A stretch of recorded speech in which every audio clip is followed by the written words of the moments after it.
Welcome everyone to Color Commentary. We are your pauper commentators, Michael Petchik and Adrian Guarzales. How's it going, Adrian? Pretty spicy, Mike. How are you? Pretty spicy. Is it? Yeah. Set review. Set review time. It is set review time. It's that wonderful time of the year. Every year, right around my birthday, there is a set spoiled, and I get the wonderful present of getting to unwrap it in front of all of you. Let's get the upkeep out of the way real quick so that we can move into this immediately, because there's a good chunk of cards to cover here. As always, we go through all the cards, whether they're good or not, and let you know. We exclude some stuff that just isn't worth talking about, like vanilla creatures or reprints. But let's take care of the upkeep and get right into it. We're brought to you in part by OriginalMagicArt.com. They make tokens, they make playmats, they make dice bags, they make art prints. They're all really awesome. Keeping it short this week, and just going to let you know, if you want some of their wonderful products and you're already set on buying them, I recommend you use the affiliate code Commontary, spelled as it is in the name of this podcast in all caps. That'll get you 5% off your order and helps keep the lights on here. One more time, that is Commontary, spelled as it is in the name of this podcast in all caps. Adrian, what's your pint-sized announcement for us this week? Well, we've got a Patreon, just $1 an episode. You can hear the full show, including the pre and post shows, as well as getting access to our Patreon exclusive Discord channel. By the skin of our teeth, we did make the $100 an episode mark. Thank you so much, everybody who contributed. We just actually did the patron playmat drawing in the pre-show. So yeah, get on that. But anyway, yeah, it was great. I'm very touched by the outpouring. So thank you all even if you're not a patron, thank you so much for listening to the show. Thank you so much for the support. Definitely didn't think we'd be getting to that or lasting for 2 years. So enough emotions. Mike, let's get into the set review. Yes, and as folks who watch on our YouTube will notice, because we hit that $100 mark, this video on YouTube will have imagery to go along with it. So you'll see little images of these cards popping up as you go. But as usual, we're going to do our traditional, I'm going to read a card, we're going to talk about it, Adrian's going to read a card, we're going to talk about it. This one as a core set. I guess before we really get into it, Adrian, what are your feelings on core sets just in general? I actually like core sets. I think it really strips away a lot of the gimmicks that come to expansion sets. If you're new to the game, they're a great place to start drafting. Because they teach you a lot of very solid mechanics. You know, it's a bunch of evergreen mechanics. It's a bunch of creatures in combat. So from a limited perspective, from a new player perspective, I like them quite a bit. For older players, I think that they're kind of old hat. I think that's a big reason Wizards moved away from them. The other thing they're pretty sweet for is good reprints. Maybe not so much at the rare level in this set, but at the uncommon and the mythic level, there are a lot of cards I actually really like. Like Omniscience got a sweet reprint. Scapeshift? Yeah, Scapeshift got a sweet reprint. I actually am a big fan of the Mare cycle at Uncommon. I think that stuff's fun. So at some of the other rarity levels, I think that we've got some good stuff. I'm actually not really sold on a lot of the rares. A lot of the rares seem like they're just garbage. Yeah, there's some really interesting stuff in this set, and it's going to be interesting for other formats, but we are here to talk about the lowliest of low commons. So and before you really start, sorry, I got one more thing I want to say. I just want to remind everyone that Ponder and Preordain were printed in core sets. Yeah, so, I mean, there's some good stuff. I did kind of want to touch on that. Like, this topic came up recently on Twitter that like cube players actually love core sets, and I hadn't realized that in my cubes there's a bunch of stuff. And the basic gist of things is, core sets are really good for cards without parasitic or like specific mechanics, because if you just have these basic mechanics, sometimes you get stuff like Ponder or Preordain or all these other, like, actually I guess Ponder was originally Lorwyn, wasn't it?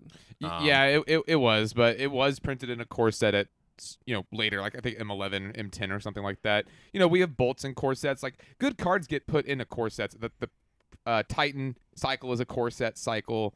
I think Thragtusk was in a core set. Like, there are really good cards that get printed in them.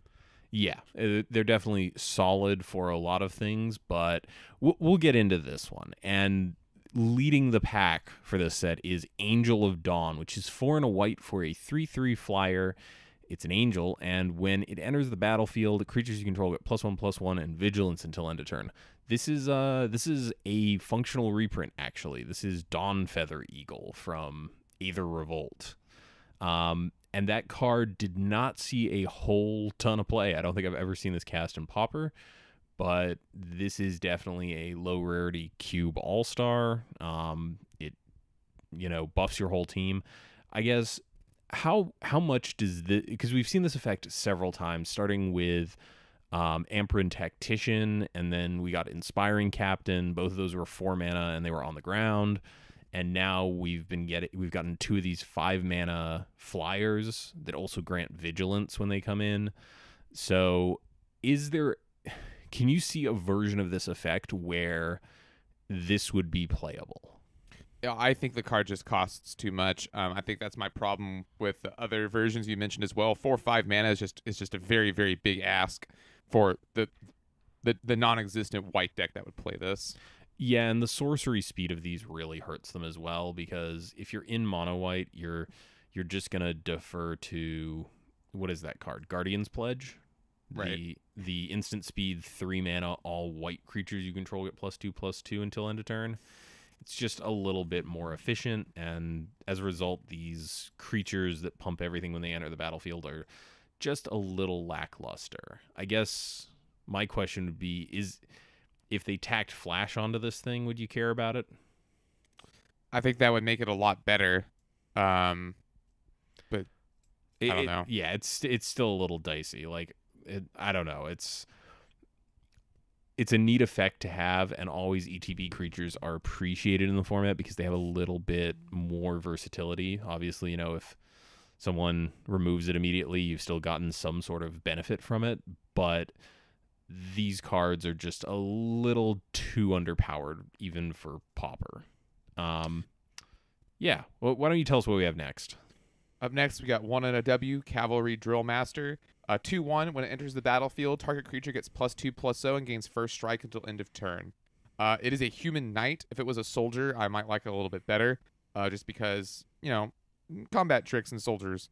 But as is, I think it'll be okay and limited, but I don't think it's going to be playable in Constructed Pauper at all.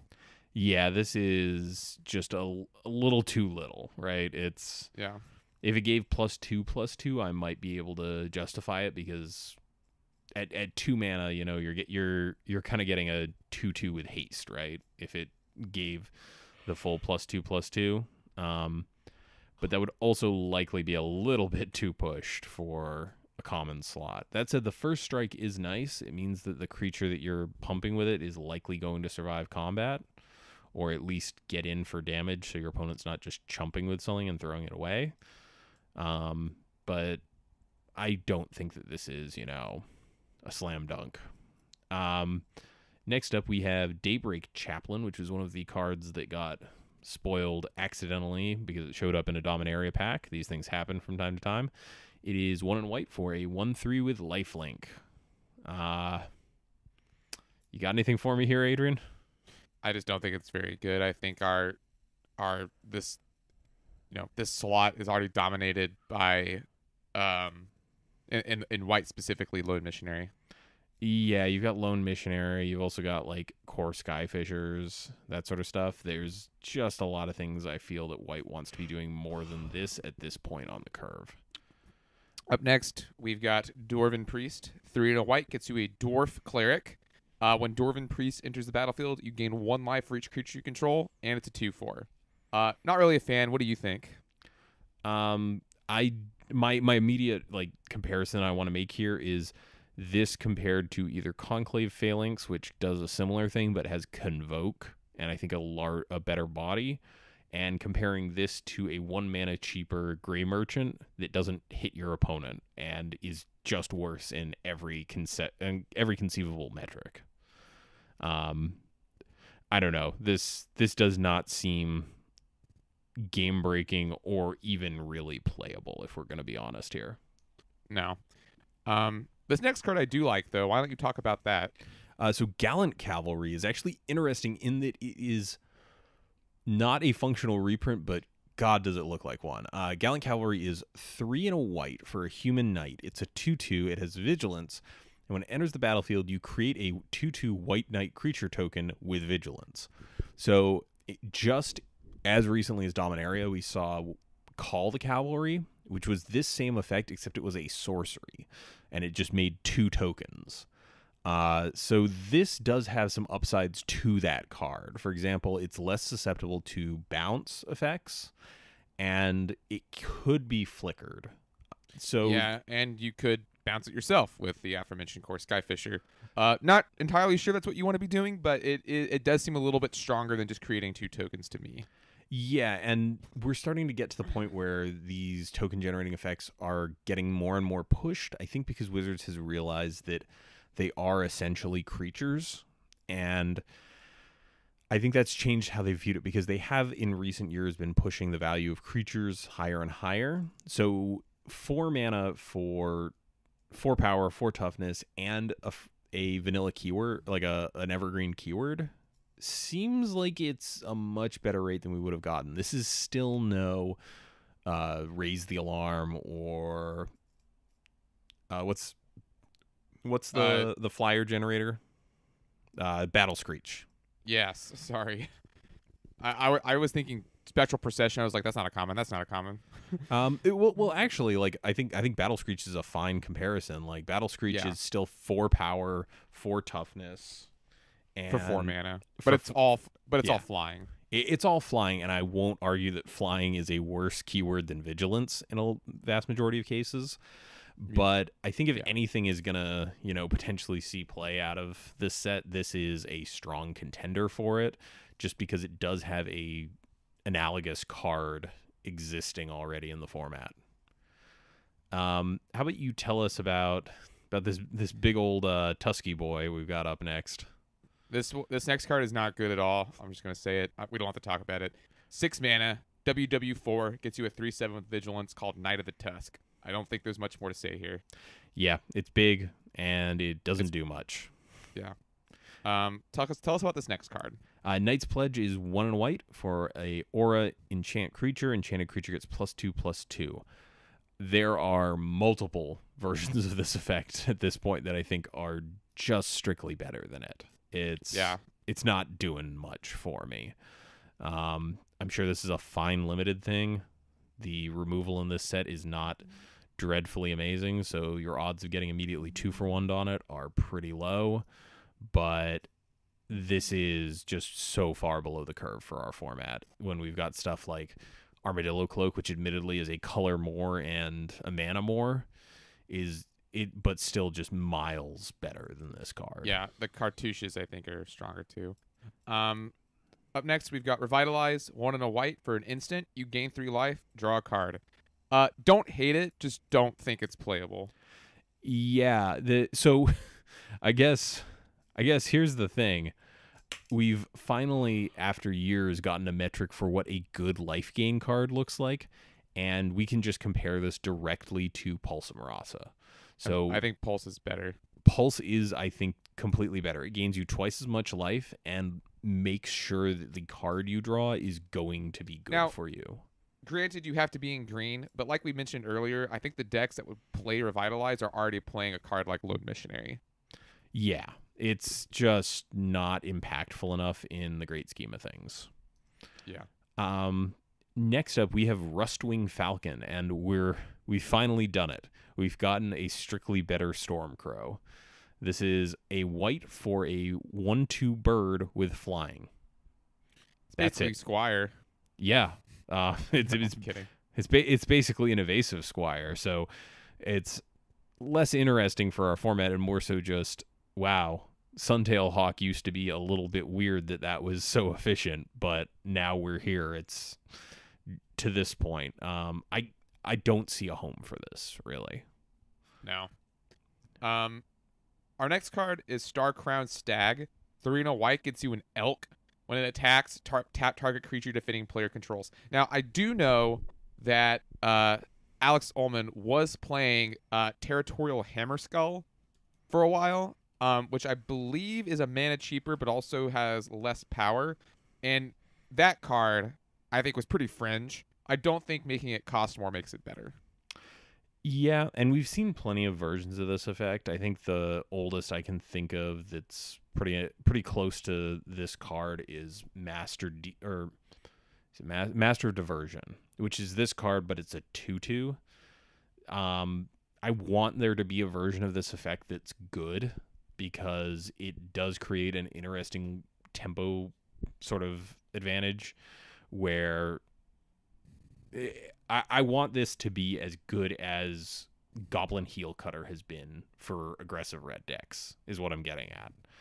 Because it creates a similar sort of advantage where Goblin Heel Cutter, when it attacks, target creature can't block until end of turn, and this does something similar.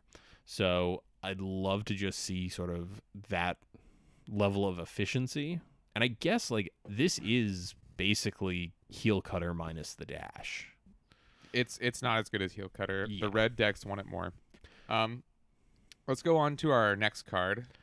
Next we have Take Vengeance, and I actually do want to talk about this card. So this is 1 and a white, sorcery, destroy target tapped creature. And we have talked a lot on this podcast about white's issue with not having super efficient removal. So let's talk about Take Vengeance. What are your initial feelings towards this card? Not super great. If it was an instant, it'd be much better, but it's a sorcery. So it doesn't really solve for me the problem that white has, which is instant speed interaction. Why would I play this over Journey to Nowhere if I have to be playing at a sorcery speed anyway? When Journey also goes so well with Core Skyfisher. So I think that I like this card a little bit more than you do, I think. Mm-hmm. So the comparison to Journey to Nowhere, this obviously requires the creature to be tapped, so it's only really efficient after a creature has attacked or used one of its abilities. It requires it to tap, but I really like the fact that they're putting one of these effects. Now, there are downsides. It doesn't exile, so the creature can be gotten back in decks with ways to recur creatures. That said, I do just like the fact that this is a very low ask in terms of removal, and I don't know, it's close to Sealed Away. Again, if this had instant speed tacked onto it, oh boy, this would be I think legitimately pretty playable. Just the fact that if this was instant speed, it would be pretty much better than Celestial Flare, which some decks were playing. And I don't know. I think this is a step closer to us getting our equivalent of Swords.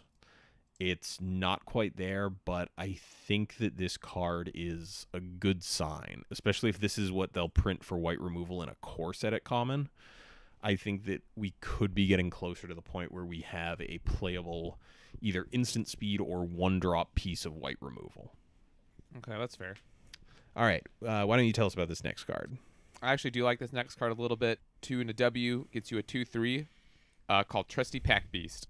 When it enters the battlefield, you return a target artifact card from your graveyard to your hand. Is this not just worse than, what is it, Sanctum Gargoyle?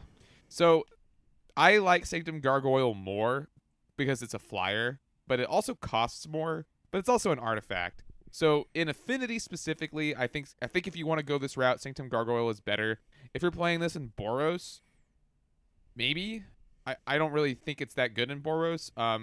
I think that as much more expensive as it is, that deck would rather have Custody Squire. So I don't know. It seems a little narrow to find a home. Yeah, but I think I like the effect.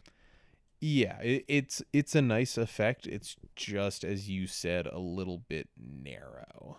And I can't come up with a situation where a deck wants this, and where of a deck that cares about its artifacts enough that it doesn't benefit from playing a version of this that is also itself an artifact. Right. So, because that's the cool thing about Sanctum Gargoyle is you could Sanctum Gargoyle, get back another Sanctum Gargoyle, next turn Sanctum Gargoyle, get back a Mirror Enforcer to play for free. You know, like that was strong. Yeah. All right. Next up we have Aven Windmage, which is 2 and a blue for a 2/2 with flying. Whenever you cast an instant or sorcery spell, it gets +1/+1 until end of turn. So we've got, I think at this point, just probably the best version of Windrake we'll see at common. I don't know. Yeah, I saw some people saying this might go into the blue-white prowess deck. I personally don't think so. Elusive Spellfist, I think, is really where that deck wants to be. I don't know if it really needs this other creature. There's also already a 3-mana flyer with prowess in blue. Yes, it does have 1 toughness, which is a pretty marked downside. That's true. I don't know. I don't. That card's already not seeing play. I don't think this will see play. Yeah.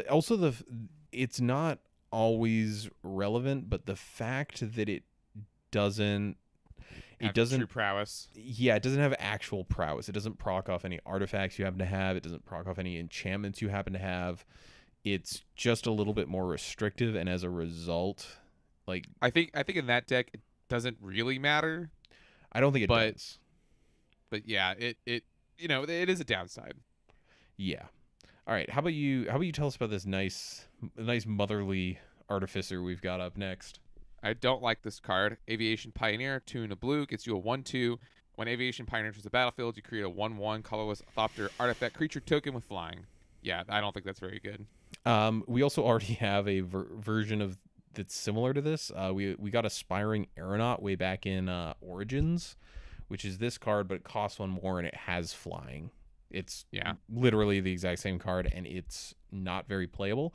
I do want to touch on the fact, though, that for limited purposes, blue-white, I believe, is artifacts in this set. So there are a couple of artifact synergy cards in here that I think are pretty interesting.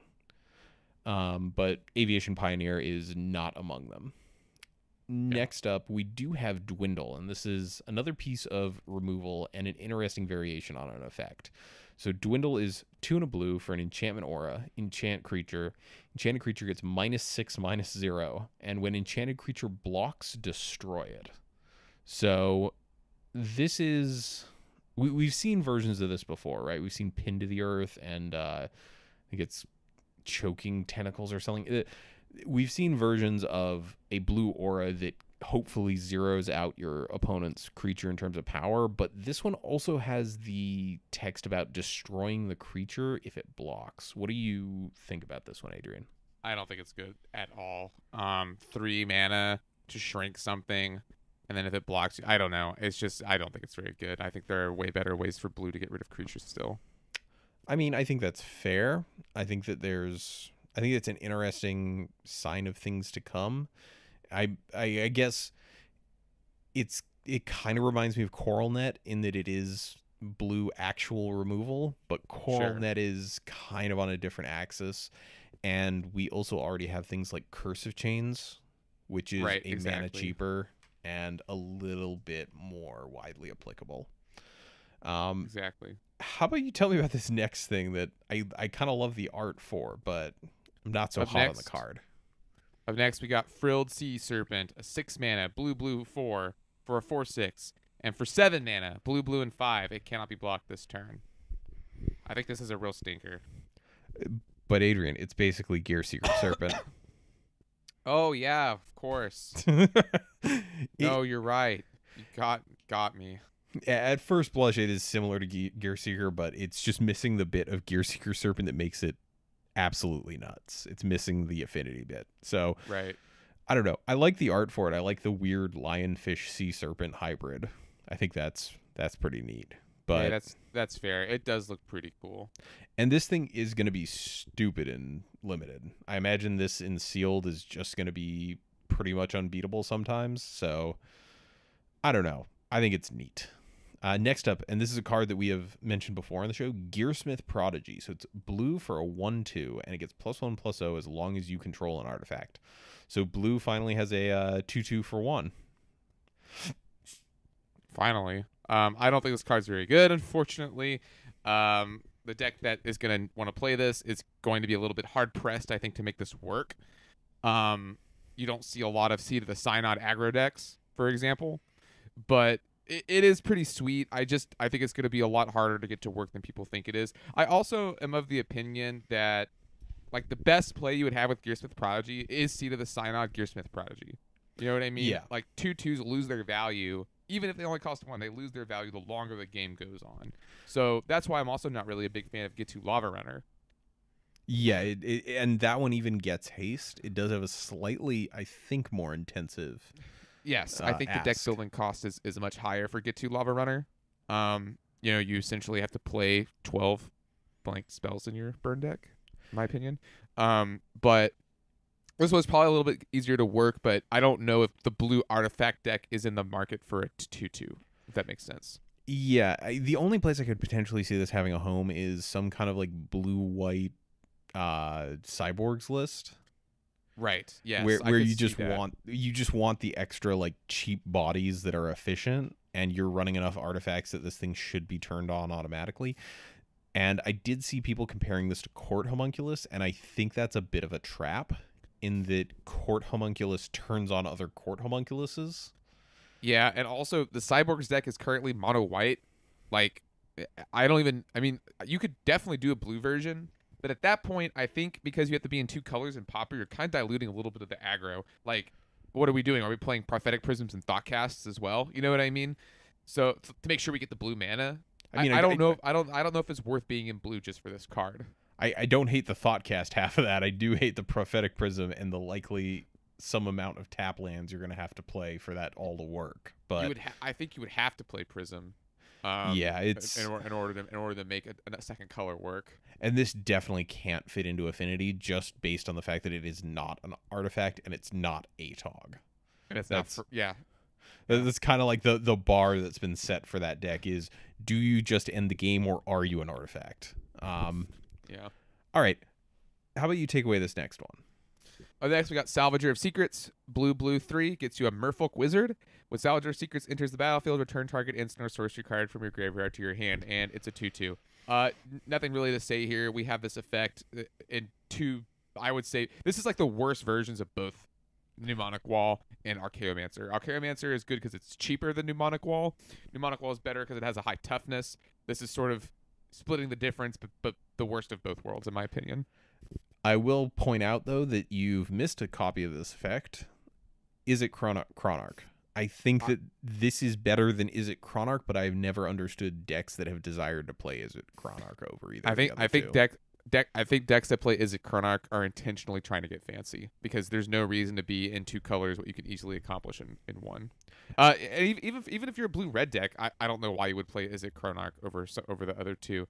I guess because Archaeomancer costs less, and Mnemonic Wall is only has 1 pip. So Is It Chronarch decks, in my opinion, are people trying to get fancy. Yeah, and this is again one of those cards where I'm super stoked for cubing this, but we have this effect already, and I think it's not a stretch to say we have better versions of this effect already. So it's gonna be a no from me, dog, and I think we can move on to the next one. The next one is Scholar of Stars, which is 3 and a blue for a 3/2. Not great. It's a human artificer. And when it enters the battlefield, if you control an artifact, draw a card.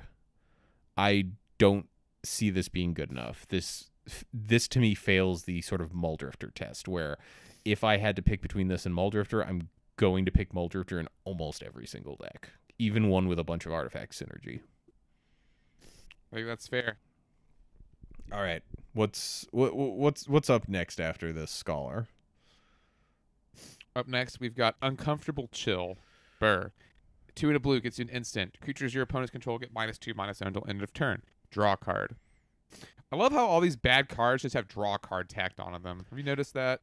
Yeah, and it's a lot of these are they feel like if they were just a little bit better and still had the draw card tacked onto them, you might make an argument for them. Like if this was like a -4/-0 effect and you drew a card, maybe that's kind of a fog that replaces itself. But this just I don't know where this would see play. It's just not good. Next up we have Wall of Mist, which is 1 and a blue for a 0/5 defender. Next. Yep. Next up, we've got moving into black. We got Abnormal Endurance. 1 of the black, instant. Until end of turn, target creature gets +2/+0 and gains whenever this creature dies. Return to the battlefield under its owner's control. Zubera's ? I mean, this is strictly worse than Supernatural Stamina. Agreed. It's a mana more, and it's the exact same card. But I don't know if the Zubera's deck is in the market for another copy of this effect. I think if it was still 1 black, it would definitely want this over Undying Evil just because of how Undying Evils don't play nicely together. But I don't know. This effect is seeing play in one deck and one deck only, and I'm not sure they need to go to 12 copies of it, and I'm not sure they're interested in it costing more. Right. Let's move on to the next one, and this one is an interesting one. Epicure of Blood. So it's 4 and a black for a 4/4 creature vampire, and admittedly, the first time I saw this, I thought it was an enchantment, actually. But it has the text, whenever you gain life, each opponent loses 1 life. And I'm curious about your thoughts on this one, Adrian. It's a lot of mana. I know. Where am I? What deck am I playing this in? Am I playing this like in a black-white Soul Sisters deck? 'Cause I actually kind of don't hate that. That's what I immediately thought of because of the phrasing on this ability. It's whenever you gain life. So you want it to be paired up with a lot of recurring life gain in small chunks rather than a deck that can gain a lot of life all at once. And I guess my big thought here is if you're putting it in Soul Sisters, 5 mana is a lot. Yeah, it's definitely a very late game I'm going to win card, but maybe in Soul Sisters you could conceivably stall out long enough for it to be a thing. Like, I'm just trying to imagine, like, is it good enough to make it so that is 5 mana enough to justify turning every one of your, what do you call them, battle screeches into something that gives you 4 tokens and also domes your opponent for 4? Because that's like, I'm imagining it has to be a tokens list, or like maybe this is something that, I guess it gains life. So I guess you could maybe like engineer an Elves deck that has Essence Warden in it and splashes black for this, I guess. I don't know. It's tricky. It's a weird build around me card. Yeah, and black white in this set does have like a life gain matters theme. So this was the one that we got, and normally at 5 mana I'd say this is just unplayable, but it's weird enough and engine-y enough that I could see someone definitely putting together a list to try and make this work. It's just, I guess I was gonna say something about Ivy Lane combo, but they already have what is it, Falcon Wrath Noble, which I think is just better. All right, let's move on. Yeah. We can move on from my rambling. We got 2 and a black, Hired Blade, a flash creature, human assassin 3/2. Don't hate it. You could play it in Teachings? ? I hadn't actually thought about that. Other than that, not really sure where else you might put it, other than maybe you play it because you can get it with Mystical Teachings and you're already blue-black deck, which, yeah, I don't know. I don't know if that's very good, but it is a consideration. I don't think it is. I guess it's curious that this thing exists. And I think it's interesting that black is now getting flash as part of its common color pie. So I think that could be interesting moving forward, especially because you've pointed out that this does actually, you can actually get this with a Mystical Teaching. So if we continue to see black at common getting flash, I think this could be interesting in the future if this is a trend that continues. And why don't you tell us about this entirely unplayable card that we have next? Lich's Caress. 3 black. Destroy target sorcery, destroy target creature, you gain 3 life. This is a fine effect for a limited format. 5 mana removal in this day and age is just fine at common. This card is utterly unplayable in our format. There are a bunch of 5 mana kill-a-things at common, and this one is probably the worst, I think. Like, 3 life is not enough to matter, and I don't know. This is just, this is a little bit slow, a little bit lackluster. I don't see a purpose for it. Like, I don't know. It's bad. You're talking too long about it. Let's go to the next card. Yeah, let's move on. 3 and a black gets you Skeleton Archer. A 3/3 when it enters the battlefield deals 1 damage to any target. So kind of don't hate it. A little expensive at 4 mana though. Yeah, Necrotal this ain't, right? Yeah. But I do like their willingness to move direct damage into black. I think that's neat, and I think that this, if we saw a version of this that was like a 2/2 that pinged something for 2, I would be much more inclined to consider that. I don't know. Does that sound good to you? That sounds a lot better to me. Yeah. Yeah, the 3/3 body's not blowing anyone away, but again, really really solid limited card. I like the fact that it can, if you were playing this, you could just ping your opponent if there's no good targets for it, but I don't know. We've got much better things for mono black. Next up, we have a card that's basically Lightning Helix. It's Sovereign's Bite. It's 1 and a black. Sorcery, target player loses 3 life and you gain 3 life. Basically Lightning Helix, he says. We had to get at least one. That's our signature brand now, is making very bad comparisons to good Magic cards with Pauper cards. Sovereign's Bite, I think, is pretty unexciting in the great scheme of things. I don't know what deck wants this. Yeah, me either. I think the black-red burn deck is bad. Yeah, I think splashing black in a monocolored deck for a little bit of life gain is not winning you any of your matchups you weren't already winning. All right, what's next? Up next, we've got Strangling Spores, 3 and a black. Target creature gets -3/-3 until end of turn. Don't think that's very good. Last Gasp already exists. It costs half this, and is exactly the same card. Why don't we talk about this next interesting card? Well, so, I mean, we just got out of Battle Bond with Two-Headed Giant, so of course we had to have Two-Headed Zombie. It's 3 and a black for a 4/2 with Menace. I think I'll pass on this. I don't have anything to say about it unless you do. No, but we did find the other half of Epicure of Blood here in Vampire Neonate. B gets you a 0/3, 2 tap. Each opponent loses 1 life, and you gain 1 life. A little slow. I don't think we'll be playing it in the format. A little slow. It definitely reminds me of Vampire Envoy from Oath of the Gatewatch, which was very good in its limited format, but not great anywhere else, pretty much. Why don't you tell us about this next one? Next up is Catalyst Elemental. So Catalyst Elemental is 2 and a red for a 2/2 elemental, and it has the ability sacrifice Catalyst Elemental, add red.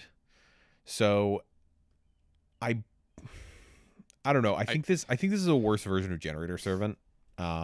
Is Generator Servant a common, or was it an uncommon?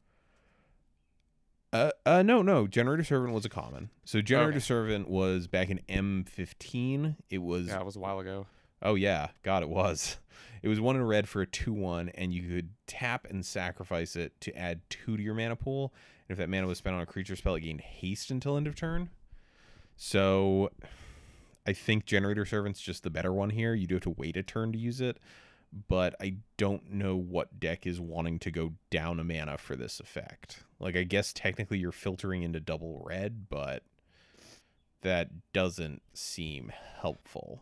I don't know, maybe One Land Spy? I always forget how that deck works, so sure, maybe.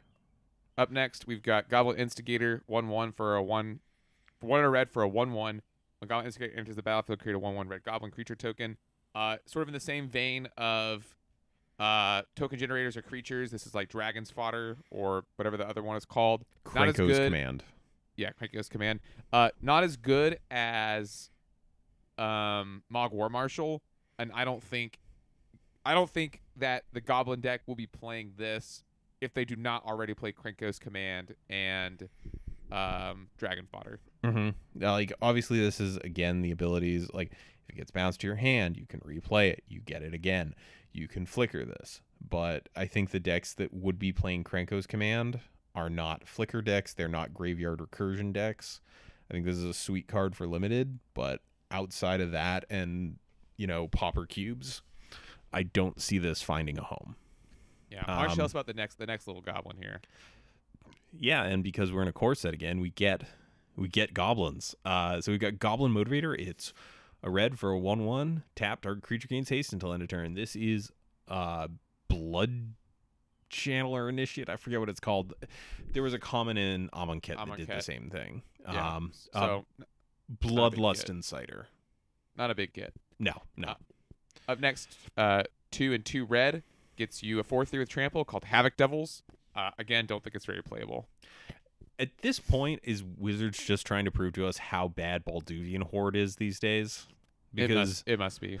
because this is the second like four mana 4/3 red creature with upside we've gotten in 2 sets. So I don't know. Again, fine limited card, not great for our format. Next we have Hostile Minotaur, 3 in a red, 3/3 with haste. Minotaur. Let's move on. The next thing is much more interesting. Why don't you just take it since you got a lame card? All right. So we've got Spark Tongue Dragon. It's 3 red for a 3/3 with flying. So that on its own is actually fine by most card design specs. But it also has, when Spark Tongue Dragon enters the battlefield, you may pay 2 red. When you do, it deals 3 damage to any target. So, this ain't Flame Tongue Kavu. The first time you cast it, it costs a lot to get that ability. But where I could see it maybe being good is actually a Flicker deck. It seems to me that there's so many cards where it's like, well, they have a good ETB effect. Maybe it'll be good in a Flicker deck. But like blue-red Flicker is already kind of a thing. Hello, is it Chronarch? And then if you had a way of killing your opponent faster without having to worry about infinitely flickering bolts or something, I don't know. Like, I just like the idea that this dragon kills stuff. Yeah, it's interesting. Like 8 mana is unreachable for a lot of decks, and I have a feeling it's actually not that playable, but it is a sweet design. Yeah, and it also features a bit of new templating. It's this is again like super minute, but you know how there are some cards where on Mitgo you'll have to pick a target even if you don't use the ability. And this one is actually templated in a way that doesn't happen. It waits for you to pay the mana, and if you do, it targets. But this one doesn't have to target until you decide to pay that mana. I do also like the fact that it is any target. And Wizards, please just give us Flame Tongue Kavu. Please. Please. Just Blizzard, just do please. Oh, Wizards, please. Blizzards, please. Blizzard. How about you take this next one? Up next, I actually do kind of like this card too. 1 in a red. When Viashino Pyromancer, it's a 2/1. When it enters the battlefield, deals 2 damage to target player or planeswalker. So if it could do any target, obviously it'd be a lot better because of this just shock with a creature, which is pretty sick. But as is, again, not really like what the format wants, unfortunately. But it is a cool card. Okay, so let me pitch you an alternate version of this card. It's a 1/1, but it hits any target. I would not play it. All right, fair enough. I think the extra power is very relevant. Yeah, the fact that this is 2 power for 2 mana and has a effect tacked onto it does make it significantly better. But yeah, the not being able to act as removal is a little hard. Again, Wizards, just give us Flame Tongue Kavu. Just do it. Blizzard, please. Just do it. All right. What do we got next? Bristling Boar. Bristling Boar is 3 and a green, and it's a 4/3, and it can't be blocked by more than 1 creature. It's also a boar. All right, what's next? I don't think this card's very good. I don't think it is either. Next is Elvish Rejuvenator, 3 and a green. It's a 1/1. When it enters the battlefield, look at the top 5 cards of your library. You may put a land card from among them onto the battlefield tapped. Put the rest on the bottom of your library in a random order. Is this... I guess this gets any basic, but this feels like a worse Wood Elves. Yeah, I'm not really a fan of the card. 3 mana is quite a lot for a 1/1 that ramps you slightly. I'd rather just play Steve. Yeah, I think that's a fair statement, just because it's guaranteed to hit as long as you're not like in the super late game and you've already gotten every basic out of your deck. For the listeners at home who aren't as haven't been playing as long, Steve is Sakura Tri-Builder. Yeah. Yeah. Sakura Tri-Builder is just better than this. Tell us about the next elf we've got. So actually, I don't mind this one. I just don't think it'll actually fit into elves. It's 1 and a green for a 2/2, so it's a bear, but it is vigilance. So I don't know, relevant creature type, templated ability. You know, it's not the worst, but it's definitely not a high impact card like what you really need in the elves deck. Why do I feel like there's a better version of this? Like, I feel like There probably is. There was something. Yep, there it is. Oh wait, no, never mind. I thought Elvish Warrior had vigilance on it. No, it's just a vanilla 2/3 for 2. Never mind. Yeah. Well, people don't even play that card. That card's arguably better, right? Extra toughness. I just don't think the vigilance is actually that relevant in elves. I don't. This card is just too low impact to play. Elves is full of just like high impact creatures, so I just don't think this will make the cut. Yeah, it doesn't do anything, right? It would just be filler in a deck that really can't afford filler. It doesn't really need filler. Exactly. Next up, speaking of elves, how do you feel about the biggest elvish visionary? Rock's Oracle is 4 and a green for a 4/2, and it's a Rhino monk. And when it enters the battlefield, you draw a card. I'm not a fan of it. In constructed and limited, it's probably fine. Yeah, I could definitely see this being a reasonable thing. But it 5 mana. 5 mana. Come on. All right. How about you take this next one? Up next, we've got Root Snare. 1 and a green, instant, prevent all combat damage that would be dealt this turn. We have actual fog in the format. Don't think this is going to be good. Also, at this mana cost, we have Moment's Peace, which just draws you another fog. Right. So, yeah, Root Snare, not good. Next, we have Talons of Wildwood. 1 and a green, enchantment aura. And before I read any further, do you think this is going to be better than Rancor? No. All right, but I've already read the card. All right, fair enough. Enchanted creature gets +1/+1 in its trample. 2 and a green, return Talons of Wildwood from your graveyard to your hand. This is just an inferior Rancor. And let me tell you why, Mike. 1, why? Costs more. 2 gives me plus toughness in my Rancor deck. I want plus power. I have trample. This also does give trample. Also, Rancor will just automatically return to your hand. So the one case where this is, I guess, better than Rancor is if you try to Rancor a creature and then your opponent kills your Rancored creature in response to Rancor, so that it never actually enters the battlefield. Rancor just gets countered and goes to the graveyard. That would happen with this too, but you could actually return this back to your hand later. So maybe that is a plus in its favor, but Rancor costs less, does more. I just don't think it's as good. Yeah, this is not great, and I guess it's probably better than Vine Weft. Yes. What's up next? Gearsmith Guardian, who is actually, I don't know if you've seen this yet, part of the same art as Gearsmith Prodigy. It's the robot standing behind Gearsmith Prodigy. Yeah, that's what I figured because it's a companion, right? This is 5 generic for a 3/5, and it gets +2/+0 as long as you control a blue creature. Also, the flavor text. Oh. Huh. It says made this creator's image, though slightly more clangy. Yeah, and they have the same pose. Okay. I see the whole joke concept here. This is bad, right? This is just not as good as Rusted Relic in a lot of the decks where you'd want to be playing a lot of artifacts. Correct. I don't think it's very good at all. All right, fair enough. How about you take this next one? Oh my god, dude. No, I don't want to. Up next, we have Marauder's Axe. 2 mana for an artifact, equipment. Enchanted equipped creature gets +2/+0, equip 2. So it's just a way worse Bone Splitter. It's like the worst Bone Splitter. Yeah, I think at this point it actually is the worst Bone Split. Oh, didn't we get, what was it, Torch Gauntlet? Isn't this a reprint of that functionally? It might be. Let me double check for the folks at home. And yeah, so Torch Gauntlet is exactly the same as this card. Torch Gauntlet wasn't good. This card isn't good either. All right, so how about last one's me, right? Yeah. So Sky Scanner, 3 generic mana for a 1/1 flyer. When it enters the battlefield, draw a card. So I've had a lot of discussion about this card, surprisingly. I don't think it's very good. 3 mana for a 1/1 that replaces itself just doesn't really seem that strong. I think that most decks, if they want to be drawing the card, they also might need color fixing. And so I think that they would rather have Prophetic Prism. I think in 9 times out of 10 cases, a deck that is thinking of playing this card is going to want Prophetic Prism.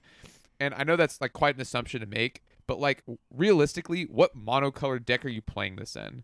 You know what I mean? Versus like the artifact decks, which are all multiple colors and all already rely on Prophetic Prism. Or, you know, something like Tron, which could maybe play this off of one land, already running Prophetic Prism, already running higher impact cards. It just doesn't feel like the impact is there. And then if you're thinking of a deck like, I don't know, is it Delver, which, you know, granted doesn't run Prophetic Prism, but maybe could get some value off of ninjutsuing this back to its hand. It just costs too much.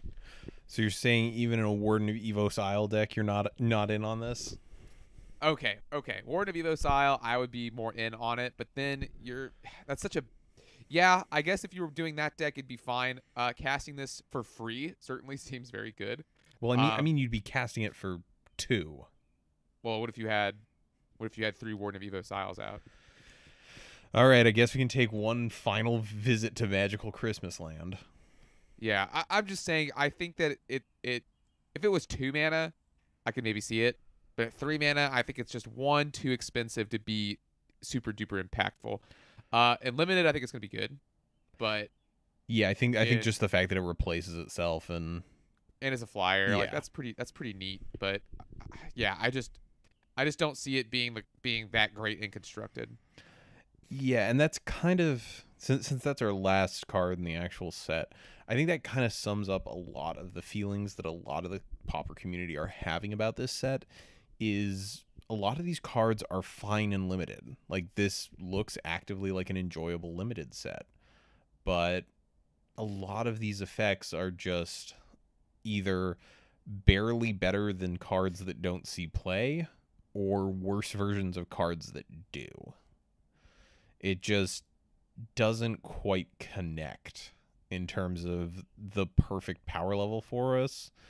And when it comes to card evaluation, I think one of the big things is looking at the speed of the format and relative similar effects that have already been printed. And a lot of these feel like kind of the second playset of a card or the third playset of a card, or I might play this if we didn't already have this other card. And I think that at the end of the day, that does really hurt a lot of the cards that are printed here. That said, I think there were some pretty solid inclusions. I don't hate Take Vengeance. I don't hate Gallant Cavalry.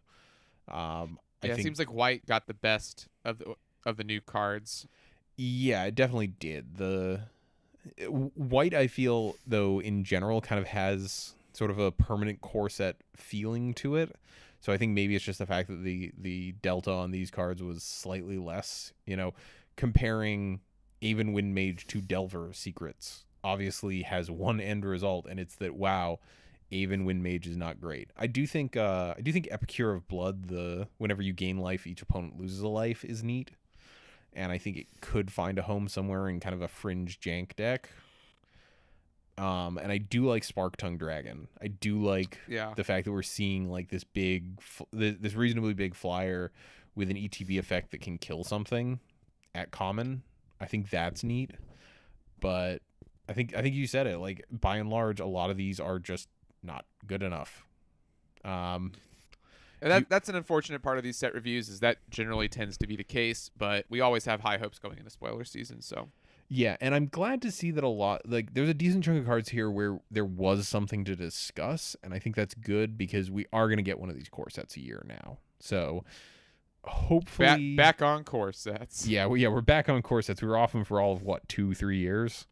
Yeah, not long at all. Yeah, it was not a very, very long time we went without them, but... hopefully we can continue to see these kind of like solid limited cards, and maybe one of them is just pushed enough that it starts to see play in Pauper. And I mean, that's all we can really hope for here, right? And I will also say the uncommon slot in this set feels really sweet. Yeah, there were, oh boy, they for reference, they put a clone and a fork effect at uncommon.